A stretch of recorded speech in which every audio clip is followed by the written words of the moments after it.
Bulchiinsa magaalaa Finfinnee kutaa magaalaa Lammii Kuraatti giddugalli gurgurtaalee oomishaalee qonnaa oomishtotaa fi fayyadamtootaa wal quunnamsiisuu danda'u ijaarsisaa baatii 8 keessatti xumurame kantiibaa magaalaa Finfinnee Aadde Adaanech Abeebeen eebbifamee tajaajilaaf banaa ta'eera. Kantiibaa Adaanech saganticha irratti haasaa taasisaniin giddugalli gurgurtaalee oomishaalee qonnaa kun rakkoo qaala'insa jireenyaa hawaasa magaalichaa dararaa jiru furuuf shoora olaanaa kan qabu kennaa bara haaraati jedhaniiru.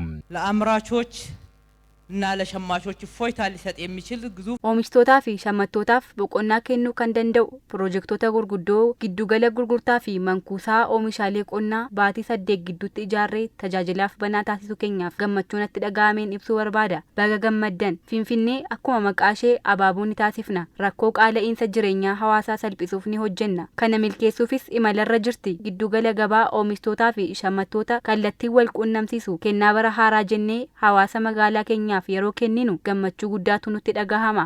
Piroojektonni bulchiinsa magaalichaan yeroo gabaabaa keessatti hojjetamanii tajaajila kennaa jiran rakkoo qaala'insa jireenyaa salphisuuf waadaa bulchiinsi magaalichaa hawaasaaf seene hojiitti hiikamaa jiraachuu agarsiisa jedhan kantiibaa Adaanech.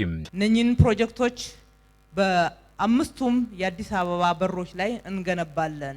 Piroojektota akkasii ulaawwan balbala Finfinnee 5 irratti ni ijaarra. Jireenya hawaasaa ni salphisna. Oomishaa fi shammattoota kallattiin wal quunnamsiisna. Bu'aa bayii sirna bittaa fi gurgurtaa keessa jiru ni hir'isna. Wayita filannoos shammattoonni faddaaltotaaf akka hin saaxilamneef waadaa seennee turre. Waadaa keenya hojiitti hiikuuf boodatti hin jenne. Torban guutuu sa'aatii 24 hojjechaa turreerra. Giddugalli gurgurtaa oomishaalee kun piroojektota gurguddoo rakkoo hawaasaa hiikan itti yaadnee akka karoorsinees akka xumuruu dandeenyu ragaadha jedhaniiru.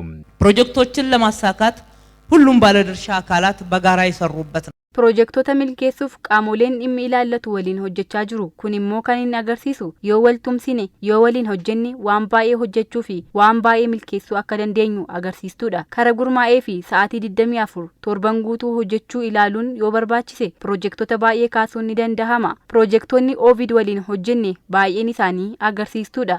Halkan guyyaan sanbataa fi dilbatni guyyaa ayyaanaa guyyaa hojiidha. Yoo akkasitti hojjenne malee badhaadhina Itoophiyaa milkeessuu hin dandeenyu. Torban guutuu fi sa'aatii 24 yoo hojjenne malee badhaadhina mirkaneessuu hin dandeenyu kan jedhan kantiibaa Adaanech milkaa'inni raawwii piroojektota kanneenis tokkummaan hojjechuu ta'uu kaasaniiru. ለህዝባችን የገባነውን ቃል የመለስንበት የህዝቡን ችግር ፈቺ የሆነና ዘመን ተሻጋሪ ፕሮጀክቶችን አለ Waadaa hawaasa keenyaaf seenne kan ittiin deebisne piroojektota rakkoo hawaasaa hiikanii fi baraabaratti ce'an karoorsines xumuruun ashaaraa keenya dhaloota har'aa fi booriif kan keenyedha. Yeroo itti aanu keessatti hojimaata kana cimsineetti fufna. Piroojeektiin kun agarsiistuudha. Kan karoorsine ni eegalla. Kan eegalle xumurree haaraas ni eegalla. Gaaffii uummata keenyaa deebisuu fi biyya ijaaruuf ni hojjenna.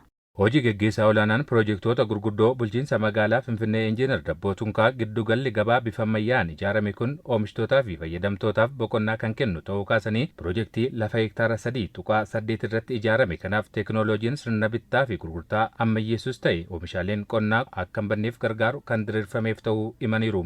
በሙቀት የሚበላሹ ምርቶችን ጥራታቸው ሳይቀንስ በቅዝቃዜ ቦታ oomishaaleen ho'an manca'an qulqullinni isaanii yoo irratan bakka qorraa tursiisuu kan danda'an akkasumas qorra keessa turuu kan hin dandeenye ho'isuu teekinooloojiin dandeessisu diriirfameera. Kaameraa hojimaata dabaa to'achuu danda'anis kan qabudha. Dhabamsiisa balfaa fi balaa ibiddaa gahaa of keessaa qaba. Iddoowwan konkolaataa dhaabsisuu danda'us 350 qaba. Giddugalli gabaa kun suuqiiwwan oomishaalee fi bu'aawwan beelladaa jumlaa fi qintaaboon keessatti gurguraman 180 qaba. Akkasumas iddoowwan oomishaalee ho'isan 3 fi oomishaalee qorrisiisan 26 of keessaa qaba.